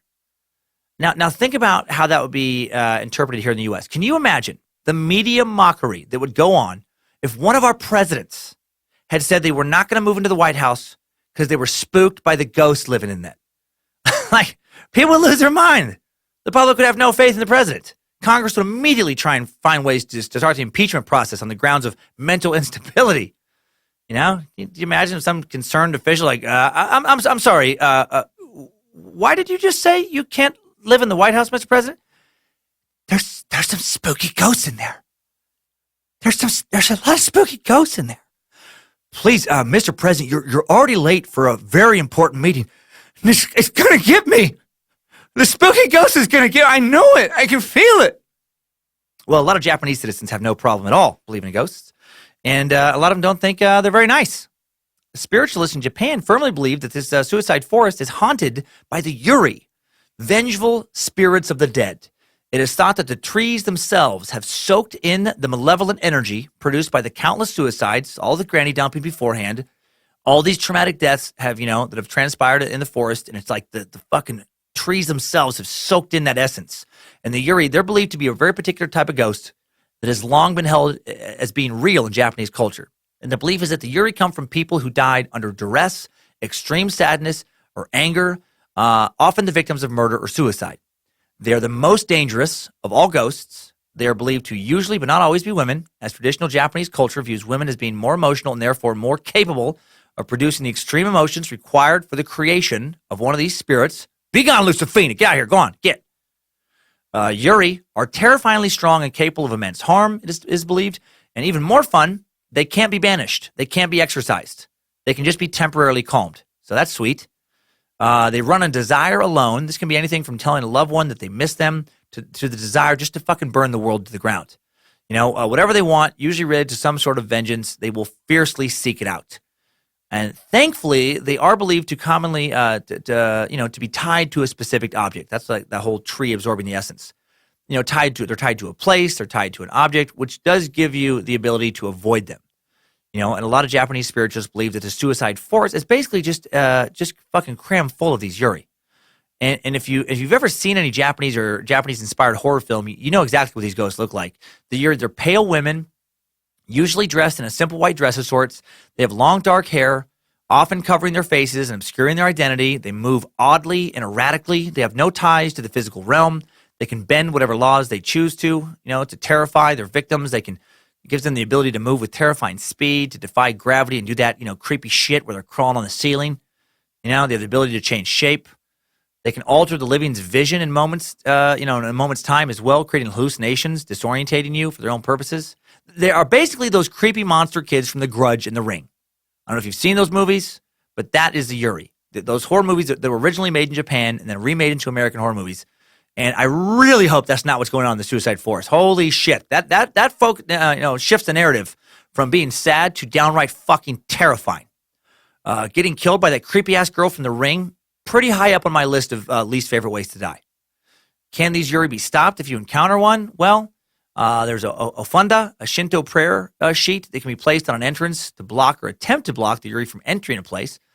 Otherwise, your best odds to not be hurt by one is just to avoid them at all costs. I think once you're in their space and they come at you, I don't know that there's a lot you can do. So, maybe don't go on that nature hike to the suicide forest after all. And the belief in these creatures is strong enough to allow those who don't believe in them to get some seriously good deals on Japanese real estate. Any property that has been the site of an unnatural death, suicide, murder, must be recorded as such. These types of residences are often referred to as incident houses, and it makes the property ridiculously hard to sell because of Japan's cultural views on these spirits. You don't want to buy a house full of fucking Yuri. So realtors lower the prices considerably, usually 30% or more, up to 50% off, like for murder sites. That is a lot for a house. And realtors will perform, in addition to that, cleansing rituals to appease, calm, or remove residual negative energy. Okay, so Maybe people are killing themselves in the suicide forest because of the popularity of a few books, either directly advocating killing yourself in that location or romanticizing the act of suicide in that location. Maybe it has something to do with evil spirits, or at least the belief in evil spirits. Maybe all the tragic deaths compounded by more and more tragic deaths over the years have truly created some kind of negative attraction, some type of pulling force that brings people to this forest during their darkest moments. Maybe the Yuri are real. Their terrifying presence and astounding power corrupts the minds of visitors. Maybe these evil sirens are calling out to the brokenhearted somehow. And maybe all of this is happening in Japan because Japan has a high rate of suicide in general, because at least partially the act of suicide, partially because of the act of suicide not being taboo in Japan as it is, or as taboo as it is in other countries. But the last question I have is, why are modern Japanese killing themselves? I get that it's more culturally acceptable. I get that the forest has been turned through a combination of literature and lore into some kind of final destination of sorts for the hopeless. But still, all that being said, you still need a reason to want to kill yourself, a motive. And what is it? Partly, in Japan right now, it could be a terrible combination of financial pressure and lax insurance policies, as odd as that sounds, when it comes to paying out on suicides. Ken Joseph, who works at a Japanese suicide hotline, thinks this is part of what's going on. He says elderly people who are in financial trouble, and, not just elderly, also some younger people, might see suicide as a way out of their problems. And he says the insurance system in Japan is very lax when it comes to paying out for suicide. So when all else fails, some people feel you can just kill yourself and the insurance will pay out and at least protect your family. This is sometimes, because there is sometimes an intolerable amount of pressure on the elderly that the most loving thing they could do is, take their own lives and thereby, take the burden away from their family and provide for their family. Because of this, some experts think Japan's suicide rate is actually a lot higher than what is being reported, because a lot of lone deaths of elderly people are never fully investigated by the police. And according to Ken Joseph, and he says the almost universal practice of cremating bodies, also means that evidence of suicides is quickly destroyed. Now that may explain suicide among the elderly. And again, it's not all elderly, but it's primarily an elderly issue there. The fastest growing suicide demographic in Japan is actually young men. It's now the single biggest killer of men in Japan aged 20 to 44. And the evidence suggests that these young people are killing themselves because they have lost hope and are incapable of seeking help. The numbers first began to rise after the Asian financial crisis in 1998. They climbed again after the 2008 worldwide financial crisis. Experts think those rises are directly linked to the increase in precarious employment, which is the practice of employing young people on short-term contracts. Because Japan was once known as the land of lifetime employment, where people work for a company their entire lives, were taken care of by that company. But while many older people still enjoy job security and generous benefits, nearly 40% of young people in Japan, that's nearly 40%, are unable to find stable jobs. So that big shift might have created a lot of the rise in suicides. There's also something known as Hikiko Mori. It's financial anxiety and insecurity compounded by Japan's culture of not complaining. There are not many ways to express anger or frustration in Japan, says Mr. Nishida, a psychologist at Tokyo's Temple University. He said this is a rule-orientated society. Young people are molded. Oh, and I'm sorry. Actually, I wrote this little pronunciation earlier. Financial anxiety and insecurity is not Hikiko Mori. I'm going to explain what that is in a second. So, but financial anxiety and insecurity are kind of compounding this problem. He says it's a rule-oriented society. Young people are molded to fit in a very small box. They have no way to express their true feelings. If they feel under pressure from their boss and they get depressed, some feel like the only way out is to die. And technology may be making things worse, increasing young people's isolation. Japan is now famous for a condition called, here we go, hikikomori, which is a type of acute social withdrawal. The Japanese, sorry about that, a little confusion earlier. That was just poor note writing on my part. The Japanese Ministry of Health, Labor, and Welfare defines hikikomori as people who refuse to leave their house and isolate themselves from society in their homes for a period exceeding 6 months. According to government figures released in 2010, there are 700,000 individuals living as hikikomori with an average age of 31. The young person affected may completely shut themselves down, usually it's a male, shut themselves down away from the outside world, withdrawn into a room and not coming out of that room for months or even years. I'm guessing, a couple rooms. I mean, they gotta go to the bathroom, kitchen, but that's the way it was written. And that's just the most extreme version of a more common problem in Japan, which is technology increasing social isolation. I feel like that's becoming more of a worldwide thing, but that's affecting the younger generation. A recent survey of young Japanese people and about their attitudes to relationships and sex turned up some very interesting results. Published in January by the Japan Family Planning Association, it found that 20% of men aged 25 to 29 had little or no interest in having a sexual relationship. And Professor Nishida, he points to the internet and the pervasive influence of pornography online is the reason for that. He says young people in Japan have a lot of knowledge, but they have no life experience. They have no idea how to express their emotions. They've forgotten what it's like to touch a person. When they think about sex, they get anxiety, have no idea how to deal with it. And when young people do find themselves isolated and depressed, they have very few places to turn to. Mental illness is still very much a taboo thing in Japanese culture. There's little popular understanding of depression. Those suffering of symptoms are often too scared to talk about it. Compounding this is Japan's mental health care system being a mess. There's an acute shortage of psychiatrists. There's also no tradition of psychiatrists working together with clinical psychologists.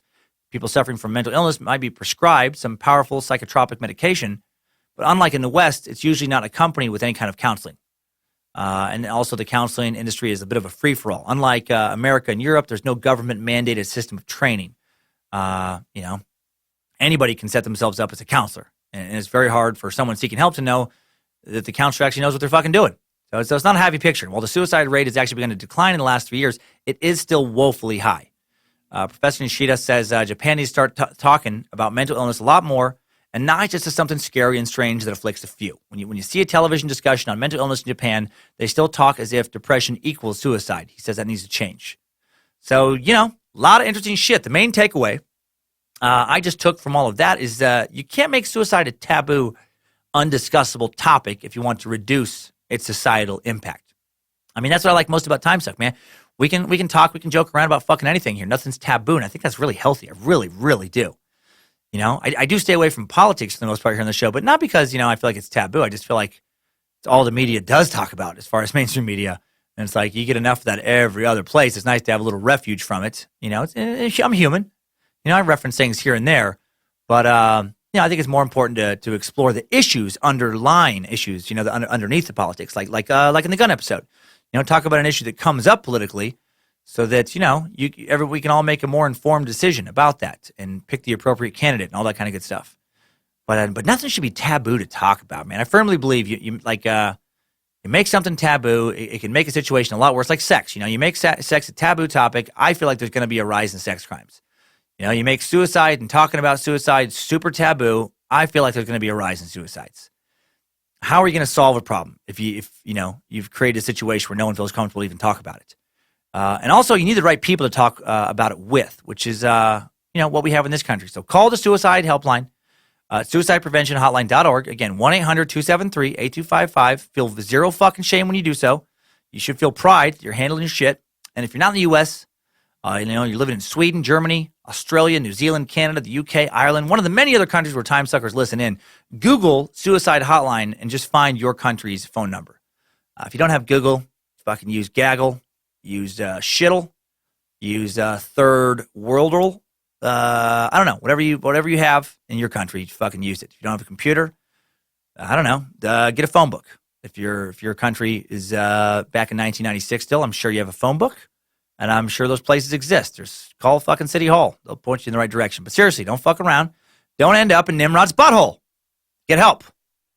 And now it's time for Top 5 Takeaways. Timesuck Top 5 Takeaways. Number 1. It is believed that over 100 people choose to die in Japan's suicide forest, a.k.a. Aokigahara Forest, every year. Number 2. A combination of 2 popular books glamorizing taking one's life in Aokigahara Forest, combined with the tradition of suicide being viewed as an honorable act, could account for many of these suicides. Number 3, financial pressure, a revival of self-imposed granny dumping, modern social isolation, lack of proper mental health resources. All of that could be combining to keep suicide rates high in modern Japan. Number 4, really hope that the Yuri are not real, and that there are no evil, creepy, dark-haired kid monsters like that thing from The Ring and that thing from The Grudge and other Japanese horror movies luring people into some kind of haunted forest. That is fucking the most terrifying thing ever. Number 5, new info. Let's talk about the biggest, most recent controversy involving the suicide forest. It is a little bit of old news at this point as far as being topical, but still worth mentioning, I feel like, because it was a story that kind of, went big for a second. If you're not on YouTube, if you're not on the YouTubes, there's a YouTuber named Logan Paul with roughly 20 million subscribers. He's extremely popular for, from what I can tell, being an obnoxious and extremely douchey jackass. His popularity literally just makes me sad because I find his content to be so vapid and just disposable and just not entertaining to me whatsoever. Anyway, Logan thought it would be funny as an extremely successful and wealthy and happy person to film a video of someone who had just killed themselves, someone who is probably sad, impoverished, and conventionally unsuccessful because, he does kind of seem to be like a piece of shit. So he took a trip to Japan's suicide forest to film a video for his vlog. He went there knowing that there were high odds to encounter a body or an active suicide attempt. Not surprisingly, it happens. And then when he's around this body, he shows up, there's a person hanging from a branch, and he's wearing, it's funny, like what bothered me about this. In the video, he's wearing this silly, like a little kid type alien hat. It's like the type of hat, my kids wore a similar style hat when they were very little. But both of them, like, not joking, by the age of 6, were like, I'm not wearing that hat anymore. It's like the thing you would get at Disneyland or a park. It's like, I remember Kyler had a Yoda one where it's like you pull it down. It has these long dangly straps on the side that hang over your ears of like the fabric. It has like, if it's Yoda's face up on the top, almost like a Halloween mask for the top of the head. And he had some like wacky green alien one. I mean, just, I don't know how else to say it. Something that a douchebag would wear, in this situation. Not that everybody, I know like the cosplay world, there's exceptions, if you're working at a little funky coffee shop and that's your vibe. I get it. Certain people can pull it off. To me, he's not one of them. It's intentionally wacky, a little over the top. And then he doesn't take it off when he sees the body. And he just has these goofy expressions on his face. It just read as so unbelievably disrespectful. And then he laughs about the whole situation with two of his friends. They're laughing about like how it's awkward that they're there. But they're doing this standing a few feet away from someone who has just killed themselves. Now, you guys know far too well how dark my sense of humor is. I realize it's super dark.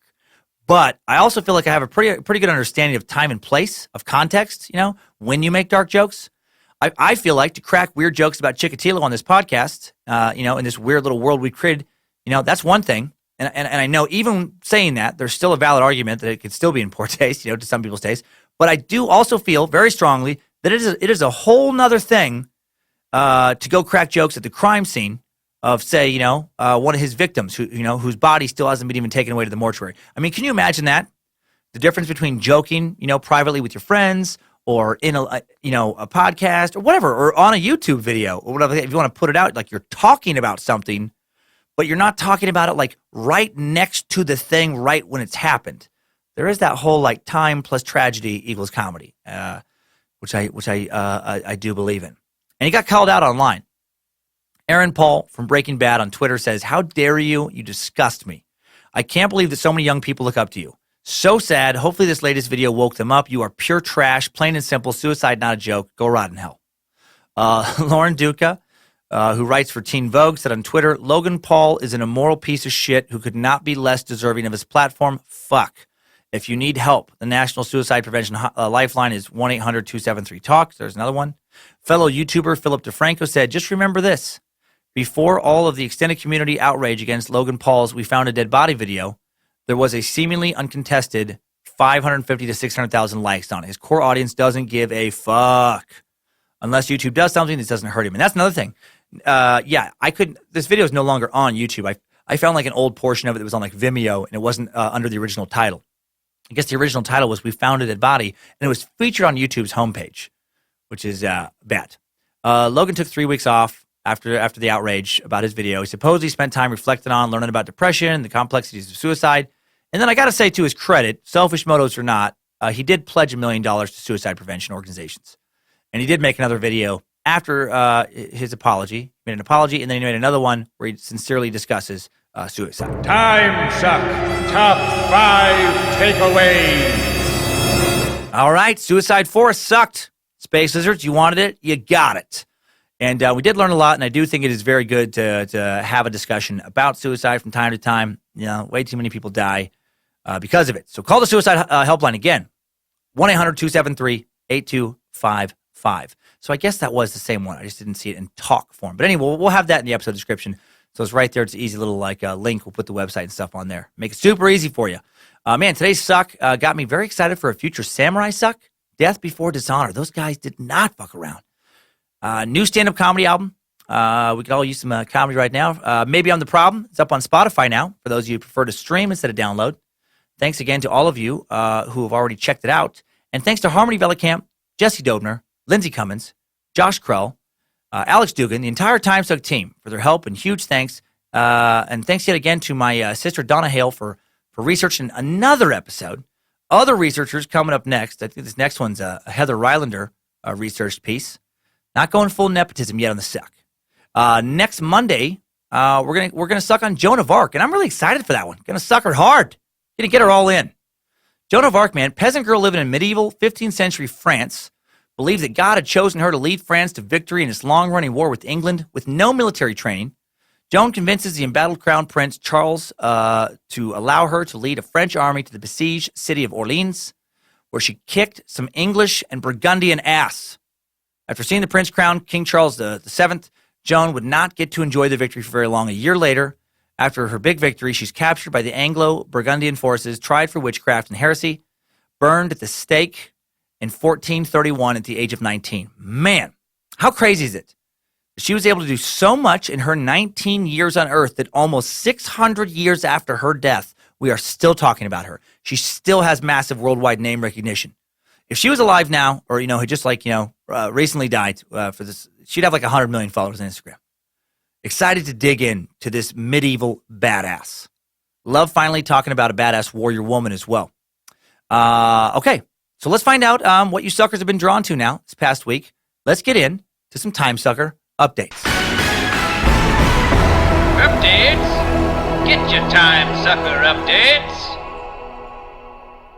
Timesucker Megan, I will leave her last name out of this, is another victim of my syphilis misdirection from the Jack the Ripper suck, and I couldn't be happier. Megan wrote in with the following kind words. She wrote, "God damn it, you cocksucking motherfucker. I'm listening to the Jack the Ripper, and you just had me convinced I needed to get tested for STDs. My ex cheated on me multiple times during us dating, and I had no idea till the very end of the relationship when it all came out in the open. I was tested then, that was 2 years ago, and I was clean. You had me worried I had some dormant disease. Fucking love that you finally got me. Keep on sucking." Well, I love that you love that I finally got you. That's awesome. Start feeling a little itch down south, didn't you? Didn't you, Megan? You started feeling a little itch, convinced that suddenly convinced your vajay had turned against you. It is amazing the power of the mind over the body, man. Very psychosomatic. I cannot believe I fell for that updates. And now for another update I love. I do love getting Shadow Person updates. So I just glanced at this. I didn't want to spoil it for myself. Haven't read the whole thing. So let's see what it says. This is from Rick Belcher. And Rick says, "Shadow People update to my Lord and Master of all this sucketh of time. I had never heard of the Shadow People theory until I listened to your podcast about them, which after hearing gave me great relief. In 2005, I had an encounter with the Shadow People while in Iraq with the U.S. Army as an infantry medic. And until now, I thought I just imagined what I saw or was slightly delusional. My platoon had been tasked with locating an informant of ours who had not been seen or heard from for several days. We entered the home of our informant, and to this day, I will never be able to fully comprehend the macabre scene of death and torture that was lurking just behind those doors.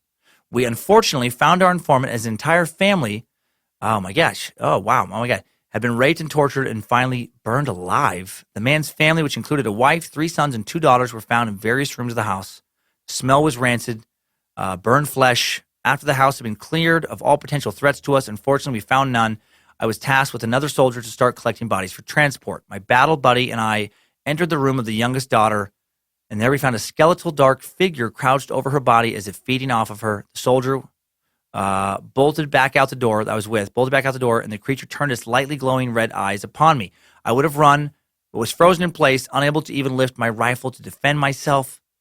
As this monstrous figure looked at me, I got the impression that it was grinning with a wide, sharp, light grin in anticipation of fear and pain it was about to commit.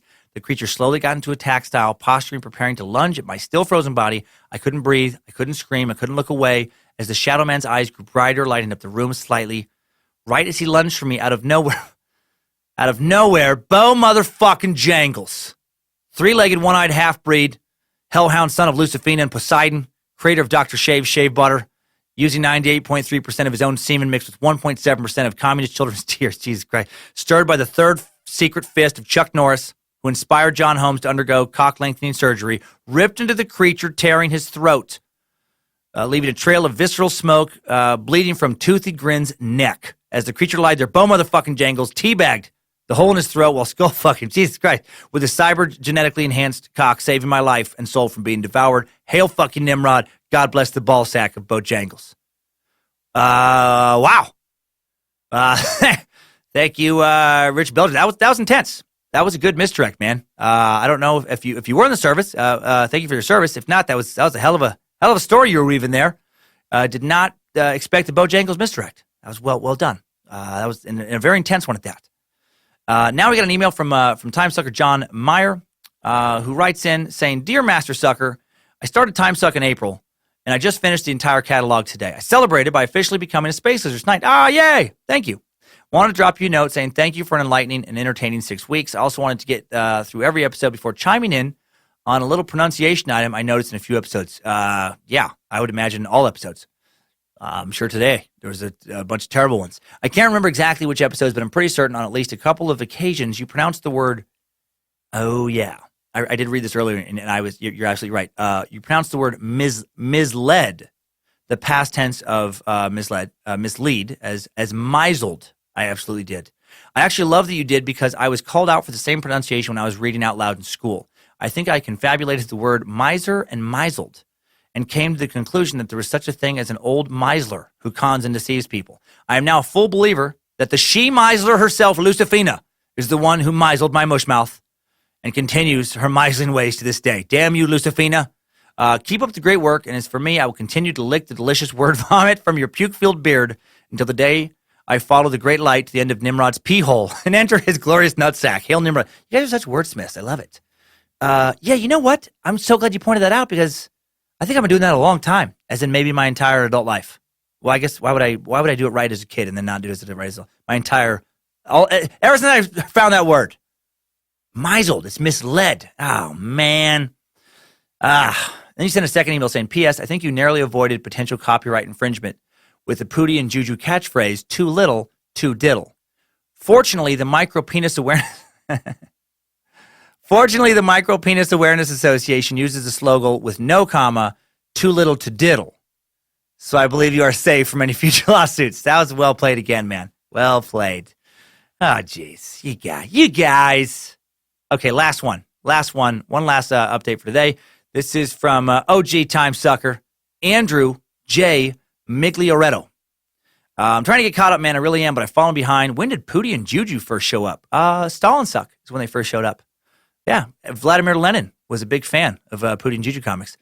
Put in your lunchbox, Shirley. Too little, too diddle, Pootie. Lately, I've had a bunch of unstable shit going on in my life that at times seems like too much to deal with, but every time I hear the latest or new to me suck, I am rejuvenated. I fucking love that. I was previously used as you previously used one of my updates on the suck. Can't remember which episode, but I do remember being elated upon hearing my name. And after one of your stand-up shows in Portland, I was the first out to meet you. I do remember this, and you remembered my emails. What are you doing? What you are doing with the podcast, in my opinion, is fucking important because it's connecting people that may have totally different ways of thinking from each other. You may be the problem, but what a great fucking problem to have. Well played again there. All my love to you, and to Lindsay, Kyler, Monroe, Penny, and Ginger. Sorry if the spelling is fucked up. I went with the traditional spellings, but people are spelling shit however they want nowadays. Yeah, exactly. My wife Lindsay spells, she got a Z in there. She does whatever she wants. Just two more things. You probably didn't get the email for some weird reason, but I informed you that I used Timesuck, specifically the episode about the Salem witch trials, Hail Lucifina, as a source in an argumentative essay on the death penalty in a collegiate paper that has now been published. That's fucking awesome. Congrats, Andrew. That's really cool, man.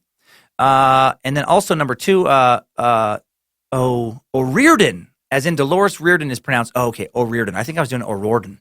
Okay, final thing. If you're reading this, Dr. Reverend Cummins, please give a shout out to Justin Michael Bryce. He is a huge fan and is the reason I'm a sucker in the first place. So love all of your work. Love all of you suckers. Devotedly to Nimrod, Andrew J. Miglioretto. Well, thank you, Andrew. What a great way to end this episode. Love you, man. And thank you and love you, Michael Bryce. Hail Nimrod. Thanks, time suckers. I needed that. We all did. So that's all for today, time suckers. And yeah, man, jokes aside, do not kill yourself. There is a community that loves you. The Timesuck community, hit the fucking phone number in the episode description. If you're not around anymore, then how the hell are you supposed to keep on sucking?